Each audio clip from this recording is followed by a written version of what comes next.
2020-yil biz karantin oylarida hech qayerga chiqish mumkin emas edi. Ko'chada faqatgina Yandex haydovchilari plyonka tutib yurardi.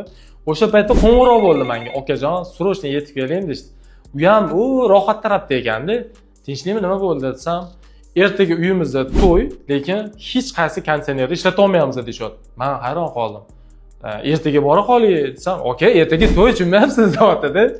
Xullas bordim. Mayli dedim, aytgan pulingizni beraman dedi. Emotsiyada ketib bordim men ham taksida.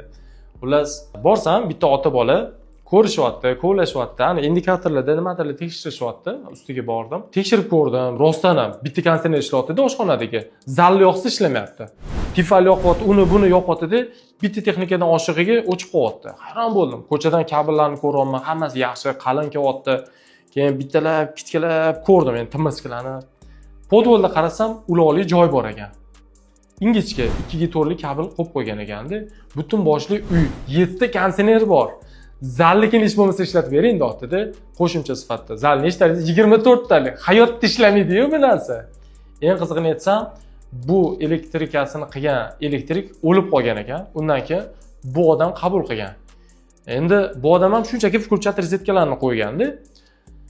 Bundan ham achinarlisi, uy vacha zo'r remont bo'lgan, ishonasizmi? Shikarniy remont bo'lgan. O'tgan yili, ya'ni 2019 remont qilganman dedi. Mana shu o'g'limni shotka uylantiraman deb niyat qilganim uchun hech kim yashamagan, tekshirmaganmiz. Mana bugun to'ydan bir kun qolganda tekshiryapmiz deyaptilar-da. Voy onasini ham sandim. Nima qilsa bo'ladi dedi. Men aytdim, ikkita variant bor.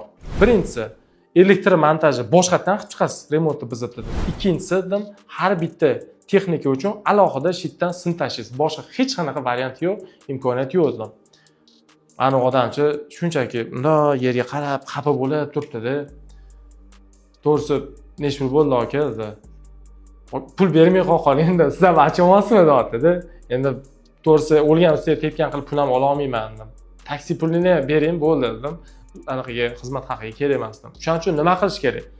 Har bitta ustani gaplashayotganda so'rash kerak. Hech bo'lmasa 5 ta sen bitirgan obyektingni egasining nomerini ber. Men ular bilan gaplashib ko'ring, so'rab ko'ring. Sen haqingda qanaqa otziv beradi? O'shani biling deyish kerak-da. Bizda bu narsaga amal qilinmaydi.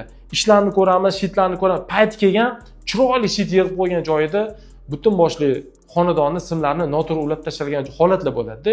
Endi ular ham muammo bo'ladimi, boshqami har xil manga qorong'i.